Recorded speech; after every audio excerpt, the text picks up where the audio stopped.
ഞാൻ Mary Metilda. Stay inspired സീരീസിൻ്റെ പുതിയൊരു എപ്പിസോഡിലേക്ക് എല്ലാവർക്കും സ്വാഗതം.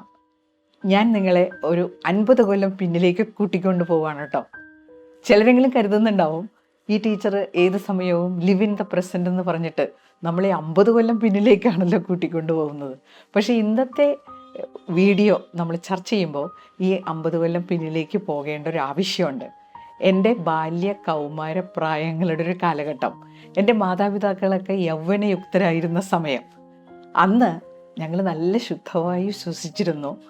ശുദ്ധജലം, മായം കലരാത്ത ഭക്ഷണം, ഇതൊക്കെ ഇഷ്ടം പോലെ ലഭ്യമായിരുന്നു. ശരീരം ഞങ്ങൾ നന്നായിട്ട് ഉപയോഗിച്ചിരുന്നു. ജീവിതശൈലി രോഗങ്ങളുടെ എണ്ണം ഇന്നത്തേക്കാൾ വളരെ വളരെ കുറവായിരുന്നു. അത് കഴിഞ്ഞ് ലോകം സാങ്കേതികമായിട്ട് ഒരുപാട് പുരോഗമിച്ചു. പണമെന്നുള്ളത് നമ്മുടെ ജീവിതത്തിൽ വലിയൊരു ഫോഴ്സായിട്ട് മാറി. ഒരുപാട് സുഖസൗകര്യങ്ങളൊക്കെ ജീവിതത്തിലേക്ക് കടന്നു വരാൻ തുടങ്ങി. അപ്പോൾ നമ്മൾ ശരീരമൊന്നും വേണ്ടത്ര ഉപയോഗിക്കാതെയായി.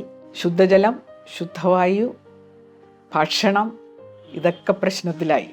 50 കൊല്ലത്തിന് മുമ്പ് ഈ ആരോഗ്യം എന്നുള്ളത് നാച്ചുറലായിട്ട് ഞങ്ങൾക്ക് കിട്ടിയ ബ്ലെസ്സിങ് ആയിരുന്നെങ്കിൽ, ഈ ഒരു കാലഘട്ടമായപ്പോഴേക്കും ആരോഗ്യത്തെക്കുറിച്ച് നമ്മൾ കോൺഷ്യസ് ആകാൻ തുടങ്ങി. ആരോഗ്യം അങ്ങനെ നാച്ചുറലായിട്ട് കിട്ടുന്ന ഒരു സാധനമൊന്നുമല്ല. അതിനുവേണ്ടി നമ്മൾ പ്രത്യേകം ശ്രദ്ധിക്കേണ്ട ഒരു സമയമായി. 2 തരത്തിലാണ് ആളുകൾ അതിനെ നോക്കിക്കേണ്ടത്. ചിലർ എക്സസൈസ് ചെയ്തും ജീവിതവും ഭക്ഷണവും ഒക്കെ ക്രമീകരിച്ചും ആരോഗ്യം നിലനിർത്തേണ്ട ഉത്തരവാദിത്വം ഏറ്റെടുത്തു. വേറെ ചിലരാകട്ടെ എന്തായാലും ആശുപത്രികളും മരുന്നുകളും ഒക്കെ ഉണ്ട്.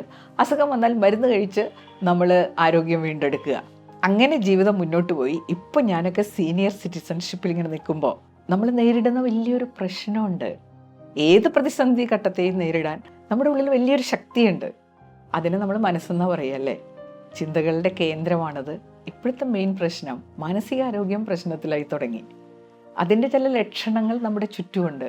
ഇപ്പം നമ്മൾ നേരിടുന്ന ഏറ്റവും വലിയ പ്രശ്നം മാനസികാരോഗ്യവുമായിട്ട് ബന്ധപ്പെട്ടതാണ്. സൈക്കോളജിക്കൽ സോഷ്യൽ വെൽബീയിങ് ആണ് മാനസികാരോഗ്യം കൊണ്ട് നമ്മൾ ഉദ്ദേശിക്കുന്നത്. നമ്മുടെ ഉള്ളിലുള്ള വലിയൊരു പവർ, ചിന്തിക്കാനും തീരുമാനമെടുക്കാനും പ്രവൃത്തിയിൽ കൊണ്ടുവരാനൊക്കെ നമ്മളെ സഹായിക്കുന്നത് നമ്മുടെ മനസ്സ്. ആ മനസ്സിൻ്റെ ആരോഗ്യം വല്ലാത്ത പ്രശ്നത്തിലായിരിക്കുന്നു. അതിൻ്റെ ചില ലക്ഷണങ്ങൾ നമുക്ക് കാണാൻ പറ്റും. എൻ്റെയും എൻ്റെ ചുറ്റുപാടുമുള്ളവരുടെയൊക്കെ പ്രശ്നങ്ങൾ കാണുമ്പോൾ എനിക്ക് മനസ്സിലായിട്ടുള്ളത് മാനസികാരോഗ്യത്തെക്കുറിച്ച് നമ്മൾ കൂടുതൽ ചിന്തിക്കേണ്ട ഒരു കാലഘട്ടത്തിലെത്തി നിൽക്കുന്നു. ഇവിടെയും നമുക്ക് 2 തരം മനോഭാവങ്ങളുണ്ട്. മാനസികാരോഗ്യം എൻ്റെ സ്വന്തം ഉത്തരവാദിത്തമാണ്. എൻ്റെ ചിന്തകൾ ക്രമീകരിച്ചും തീരുമാനങ്ങളെടുത്തും എൻ്റെ മാനസികാരോഗ്യം നിലനിർത്തുക എന്നുള്ളത് എൻ്റെ ഉത്തരവാദിത്തമാണ്. വേറെ ചിലർ ചിന്തിക്കുന്നത് എന്തായാലും മാനസിക രോഗങ്ങൾക്ക് ഇവിടെ ചികിത്സയ്ക്ക് സംവിധാനങ്ങളുണ്ട്, കൗൺസിലിംഗ് ഉണ്ട്, സൈക്കാട്രിക് ട്രീറ്റ്മെൻ്റ് ഉണ്ട്. എന്തെങ്കിലും മാനസികാരോഗ്യ പ്രശ്നങ്ങൾ വന്നാൽ അങ്ങനെ അവരെ സമീപിച്ചാൽ പോരെ. ശരീരത്തിൻ്റെ കാര്യമായാലും ചില ആരോഗ്യ പ്രശ്നങ്ങൾ ജനറ്റിക്കാണ്, അല്ലെങ്കിൽ നമ്മുടെ കൺട്രോളിനപ്പുറമാണ്. നമുക്ക് അതിലൊന്നും ചെയ്യാൻ സാധ്യമല്ലാതെ വരും. അപ്പോൾ അത്തരം കാര്യങ്ങളിൽ എക്സ്റ്റേണൽ ഹെൽപ്പ് നമ്മൾ തീർച്ചയായിട്ടും തേടണം. മാനസികാരോഗ്യം അതുപോലെയാണ്. നമുക്ക് സ്വയം ചെയ്യാവുന്ന ഒരുപാട് കാര്യങ്ങളുണ്ട്. നമ്മുടെ മാനസികാരോഗ്യത്തെ സംരക്ഷിക്കേണ്ട ഉത്തരവാദിത്വം നമ്മൾ ഏറ്റെടുക്കേണ്ടിയിരിക്കുന്നു. അത് അത്ര എളുപ്പമുള്ള കാര്യമല്ല കേട്ടോ. അവിടെ നമ്മൾ എഫേർട്ട് ഇടണം. പക്ഷേ അത് നമ്മുടെ ജീവിതത്തിൽ ഒരുപാട് ഗുണം ചെയ്യും. നമ്മുടെ ജീവിതത്തിലുണ്ടാകുന്ന പ്രശ്നങ്ങളൊക്കെ നമുക്ക് തന്നെ സോൾവ് ചെയ്യാൻ പറ്റുക, അത് നമുക്ക് തരുന്ന ആത്മവിശ്വാസം വളരെ വലുതാണ്. അതിന് ആദ്യം വേണ്ടത് മാനസികാരോഗ്യത്തിൽ ശ്രദ്ധിക്കുക എന്നുള്ളതാണ്. മാനസികാരോഗ്യത്തെ പ്രശ്നത്തിലാക്കുന്ന ഒരുപാട് ജീവിത സാഹചര്യങ്ങൾ നമ്മുടെ ചുറ്റുമുണ്ട്.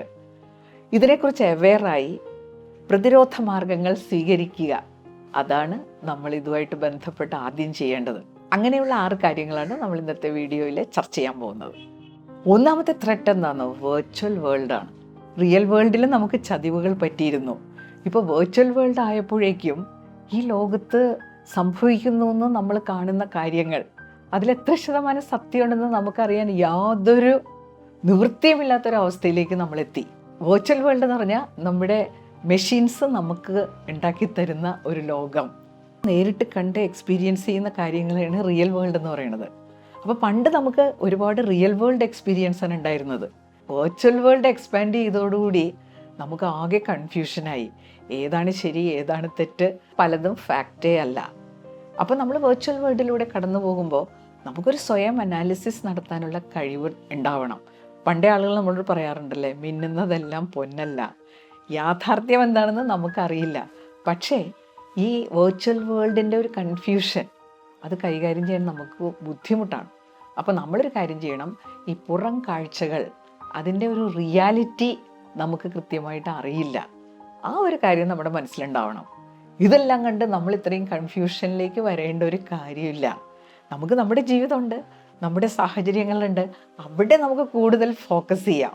എന്നാൽ ഇന്ന് വെർച്വൽ വേൾഡ് നമ്മുടെ ജീവിതത്തിൻ്റെ ഒരു ഭാഗമാണ്, നമുക്കതിനെ ഒഴിച്ചു നിർത്താൻ പറ്റില്ല.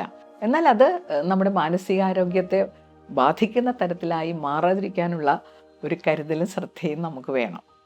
ഗവേഷണമൊക്കെ നടത്തുമ്പോൾ, നമ്മൾ തീസിസ് എഴുതുമ്പോൾ, ഒരു കാര്യം നമ്മൾ എഴുതുമ്പോൾ അത് എവിടെ നിന്ന് കിട്ടി, ചിലപ്പോൾ ഏതെങ്കിലും ആളുടെ വാചകങ്ങളായിരിക്കും നമ്മൾ കോട്ട് ചെയ്യണത്, പക്ഷേ ഏത് പുസ്തകത്തിൽ നിന്നെടുത്തു, പേജ് നമ്പർ എത്രയാണ്, അതെന്ന് പബ്ലിഷ് ചെയ്തു, അതായത് അത് സത്യമാണെന്ന് സ്ഥാപിക്കാനുള്ള സോഴ്സ് അവിടെ നമ്മൾ കാണിക്കണം. പക്ഷേ വെർച്വൽ വേൾഡിൽ എന്ത് സോഴ്സാണുള്ളത്? ആളുകൾ പറയുന്നത് മുഴുവൻ പലപ്പോഴും അവരുടെ അഭിപ്രായങ്ങൾ മാത്രമാണ്. അപ്പോൾ ഇത്തരം കാര്യങ്ങൾ മനസ്സിൽ കരുതിയിരിക്കുക. ഇനി മാനസികാരോഗ്യത്തെ ബാധിക്കുന്ന രണ്ടാമത്തെ കാര്യം എന്താണെന്നോ, ലോകത്ത് ചേഞ്ച് ഉണ്ടാവും. ചേഞ്ച് ഉണ്ടായേ മതിയാവും. ലോകം പുരോഗമിക്കുന്നതിൻ്റെ ഏറ്റവും വലിയൊരു എവിഡൻസ് അതാണ്, വന്നുകൊണ്ടിരിക്കുന്ന ചേഞ്ചസ്. ഇന്നത്തെ ഒരു പ്രോബ്ലം, ഈ ചേഞ്ച് വല്ലാത്ത ഒരു ഫാസ്റ്റ് റേറ്റിലാണ്. നമ്മളൊരു കാര്യം ചെയ്യാൻ തുടങ്ങുമ്പോഴേക്കും അതിൻ്റെ കാലം കഴിഞ്ഞു പോകുന്നു. പിന്നെ നമുക്കാകെ അങ്കലാപ്പാണ്, നമ്മൾ എന്ത് ചെയ്യും. അപ്പോൾ ഞാൻ ഈയിടെ ഒരു പുസ്തകം വായിച്ചപ്പോൾ അതിനകത്ത് എഴുതിയിട്ടുണ്ടായി, നമ്മുടെ ഒരു പഴയ ശൈലിയുണ്ടല്ലോ, നമ്മൾ എന്തെങ്കിലും കാര്യങ്ങൾ ചെയ്ത് ഓക്കെയാണ്, അത് നന്നായിട്ട് പോകുന്നുണ്ട്, അപ്പോൾ നമ്മൾ ആ രീതിയിൽ തന്നെ മുന്നോട്ട് പോകും. അങ്ങനെ മുന്നോട്ട് പോയി ഇപ്പോൾ വന്നിരിക്കുന്ന ഒരു സാഹചര്യം എന്താണെന്ന് വെച്ചാൽ, ഇത് മുന്നോട്ട് പോയി എവിടെയെങ്കിലും ചെന്ന് ഇങ്ങനെ ഇടിച്ചു നിൽക്കും. പിന്നെ മുന്നോട്ട് പോകാനുള്ളൊരു വഴി നമുക്ക് കണ്ടെത്താൻ പറ്റില്ല. അത് അവിടെ ഇടിച്ച് തകർന്നു പോകും.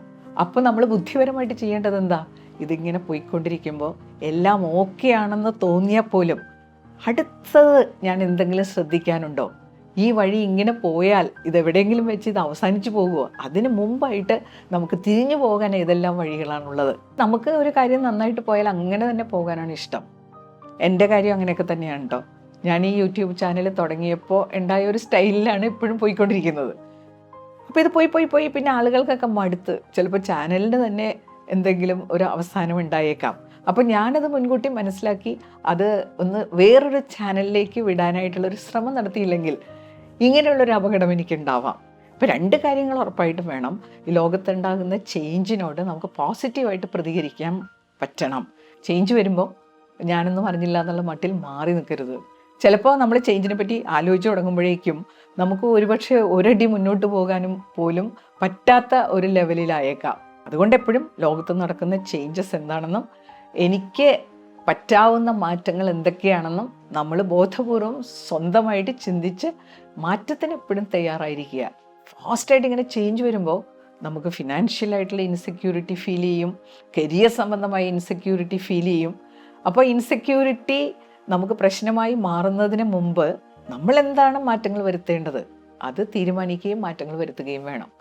മാനസികാരോഗ്യത്തെ ബാധിക്കുന്ന മൂന്നാമത്തെ പ്രശ്നം എന്താണെന്നോ, നമുക്ക് തീരുമാനങ്ങൾ എടുക്കാൻ വല്ലാത്ത ബുദ്ധിമുട്ടാണ്. ചിന്തകൾ, തീരുമാനങ്ങൾ, പ്രവൃത്തികൾ, ഇതാണ് നമ്മുടെ ജീവിത വിജയത്തിൻ്റെ അടിസ്ഥാനം. വന്ന് നമുക്കിപ്പോൾ തീരുമാനം എടുക്കാൻ തന്നെ മൊത്തം കൺഫ്യൂഷനാണ്. കാരണം ഒരുപാട് ഓപ്ഷൻസാണ്. കഴിഞ്ഞ ദിവസം ഞാൻ തൃശ്ശൂർ പോകാനായിട്ട് വീട്ടിൽ നിന്ന് ഇറങ്ങി. അപ്പോൾ എൻ്റെ ഒരു തീരുമാനം മെട്രോ സ്റ്റേഷനിൽ വണ്ടിയിട്ട് ആലുവ വരെയും മെട്രോയിൽ പോയി ആലുവ സ്റ്റേഷനിലെത്തി. എറണാകുളത്തേക്ക് പോയി ഒരു ട്രെയിനിൽ കയറുന്നതിനേക്കാൾ ആലുവയിൽ ചെന്ന് കയറിയാൽ കുറച്ചും കൂടി ട്രെയിൻ കിട്ടാൻ സൗകര്യമുണ്ടെന്നായിരുന്നു എൻ്റെ തീരുമാനം.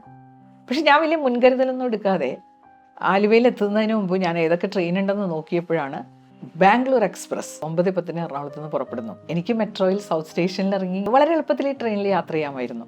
അപ്പോൾ ഇവിടെ എനിക്ക് പറ്റിയത് എന്താണെന്ന് വെച്ചാൽ, ഇറങ്ങിക്കഴിഞ്ഞപ്പോൾ ഒരുപാട് ഓപ്ഷൻസാണ്. ഏത് വഴിക്ക് പോകണം, ഇങ്ങനെ പോകണോ അങ്ങനെ പോകണോ. അപ്പോൾ ഇതെന്നെ കൺഫ്യൂസ്ഡ് ആക്കാൻ കാരണം ഞാൻ ഒരു മുൻകരുതൽ എടുത്തില്ല, അതിന് മുമ്പൊന്ന് പ്ലാൻ ചെയ്തില്ല. തലേദിവസം ഒന്ന് പ്ലാൻ ചെയ്തിരുന്നെങ്കിൽ ഒരു കൺഫ്യൂഷനും ഇല്ല. നമ്മളും എല്ലാം ഈസി മട്ടിൽ കാണാറുണ്ട്, എന്തായാലും കുറേ വഴികളുണ്ട്, ഏതെങ്കിലും വഴി കൂടിയൊക്കെ പോവാമല്ലോ. പക്ഷേ അതെപ്പോഴും നമുക്ക് ഇതുപോലെയുള്ള പ്രശ്നങ്ങൾ ഉണ്ടാക്കിക്കൊണ്ടിരിക്കും. ജീവിതത്തിലും അങ്ങനെ തന്നെയല്ലേ.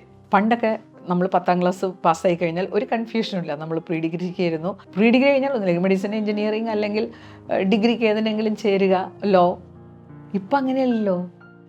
ഇതങ്ങ് പാസ്സായി കഴിഞ്ഞാൽ എത്ര ഓപ്ഷൻസ് ആണല്ലേ. അവിടെയും നമ്മൾ നന്നായിട്ട് പ്ലാൻ ചെയ്ത് തീരുമാനമെടുത്ത് അതിൽ ഉറച്ചു നിൽക്കാൻ നമ്മൾ തയ്യാറായില്ലെങ്കിൽ പെട്ടുപോകും.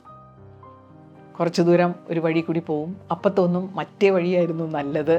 പിന്നെ നമ്മൾ ആകെ പ്രശ്നത്തിലാവും. 4ാമത്തെ പ്രശ്നം എന്താണെന്നോ, നമ്മുടെ ആവശ്യം എന്താണ്, ആഡംബരം എന്താണ്, അനാവശ്യം എന്താണ്, ഇതൊന്നും തിരിച്ചറിയാൻ പറ്റാത്തൊരവസ്ഥയിലാണ് നമ്മൾ ജീവിക്കുന്നത്. ഇതുണ്ടാക്കുന്ന ഒരു സ്ട്രെസ്.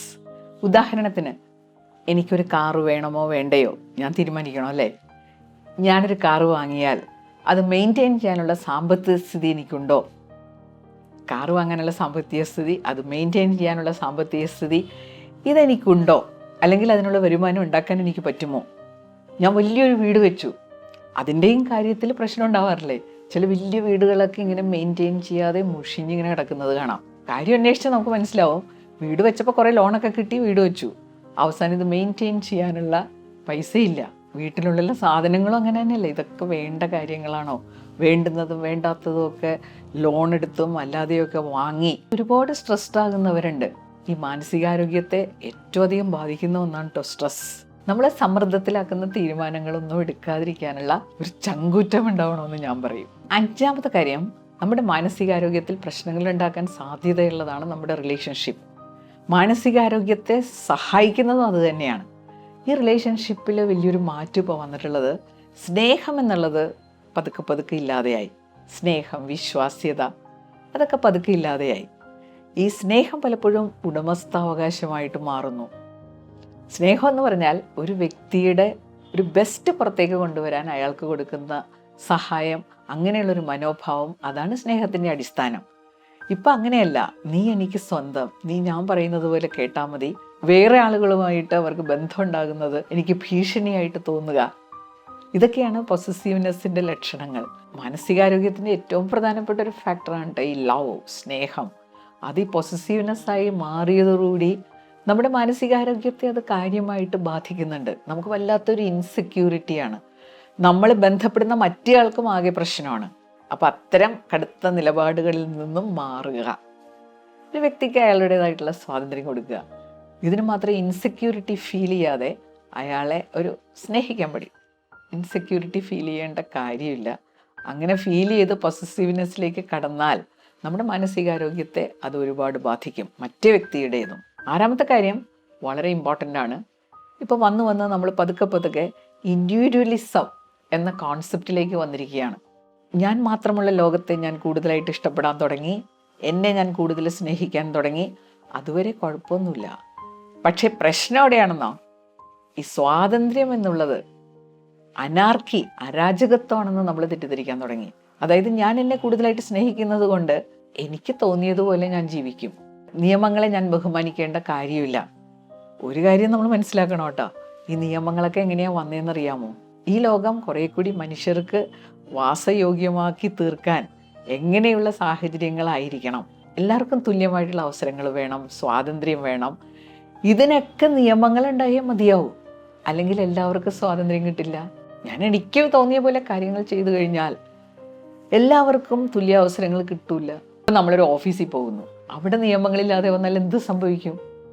എല്ലാവർക്കും കിട്ടേണ്ട അവകാശങ്ങൾ അവിടെ കിട്ടാതാവും, സ്വാതന്ത്ര്യം അവിടെ ഇല്ലാതാകും. ഫാമിലിയിലായാലും എവിടെയായാലും നിയമങ്ങൾ വളരെ വളരെ ആവശ്യമാണെന്ന് മനസ്സിലാക്കി ആ നിയമങ്ങൾ അനുസരിക്കുന്നത് നമ്മുടെ മാനസികാരോഗ്യത്തെ ഒരുപാട് സപ്പോർട്ട് ചെയ്യുന്ന ഒന്നാണ്. അരാജകത്വം ഒരിക്കലും സ്വാതന്ത്ര്യമല്ല എന്ന തിരിച്ചറിവ്. ചിലർ കണ്ടിട്ടില്ലേ, ഞാൻ തോന്നിയ പോലെ ജീവിക്കുകയാണ്, എനിക്ക് തോന്നുമ്പോൾ ഉറങ്ങും, തോന്നുമ്പോൾ എഴുന്നേക്കും, തോന്നുമ്പോൾ ഭക്ഷണം കഴിക്കും, തോന്നുമ്പോൾ ഞാൻ കിടക്കും, തോന്നുമ്പോൾ എഴുന്നേറ്റ് നടക്കും. എൻ്റെ ശരീരം മുഴുവൻ പ്രശ്നത്തിലായി. ഒരു കാര്യം നമ്മൾ മനസ്സിലാക്കണം, ആരോഗ്യമുള്ള ഒരു ശരീരം നമുക്ക് തരുന്ന ഒരു സ്വാതന്ത്ര്യമില്ലേ? നിയമങ്ങൾ ഉണ്ടാവണം, സിസ്റ്റമാറ്റിക്കായിട്ട് ജീവിക്കണം. ഇതൊക്കെ നമ്മളെ ഒരുപാട് മാനസിക ആരോഗ്യമുള്ളവരാക്കി മാറ്റും. അല്ലെങ്കിൽ കുറേ അങ്ങോട്ട് കഴിയുമ്പോൾ ജീവിതത്തിനോട് തന്നെ നമുക്ക് വല്ലാത്തൊരു വിരസത തോന്നും.